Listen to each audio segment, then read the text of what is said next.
Hello from the small window on your screen. This is Adam Turtletail from the Healthcare Compliance Association. I'm joined on the large window by Laura Asbury from Walmart, where she serves as the Director of Privacy Compliance. She'll be one of the speakers at the 2016 HCCA Compliance Institute, which will be taking place in Las Vegas, Nevada from April 17th through 20th. Laura, thanks for joining us and for being a part of the Institute. Thank you for having me. Now, you've got a very interesting topic. You're going to be talking about texting in a healthcare setting and the point that the issues go beyond privacy, beyond HIPAA, actually. So what are some of the other issues, risks areas that people should be aware of? Yeah, no, it's a great question. And that's the exact reason we wanted to take some time with the HCCA meeting to do this presentation. My background is mostly in HIPAA compliance and have recently started to do a lot more when it comes to text messaging compliance.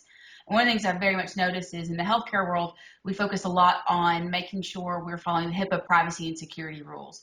But when it comes to using text messages or auto-dialed calls to communicate with our patients or end recipients, more than just HIPAA applies. So a series of federal and state laws, generally called the Telephone Consumer Protection Act, start to trigger when we use text messaging or auto-dialed calls to communicate with patients. One thing that's really important to know is that set of federal laws, the TCPA, doesn't provide blanket exceptions if our messages comply with HIPAA. It's an additional set of requirements that we have to make sure we comply with if we're using text or auto-dialed calls. And the major thing that you have to make sure you're aware of is when you have to get prior consent from your patient to use a text or an auto-dialed call to communicate with them. Just because the message is compliant under HIPAA and it's permissible there doesn't necessarily mean it's exempt from the TCPA's requirements to get prior express consent. So it's an additional compliance checkpoint that's really important. Those are good things to think about. Is there any preliminary piece of advice you want to share with people they should start thinking about now before they actually come to your session?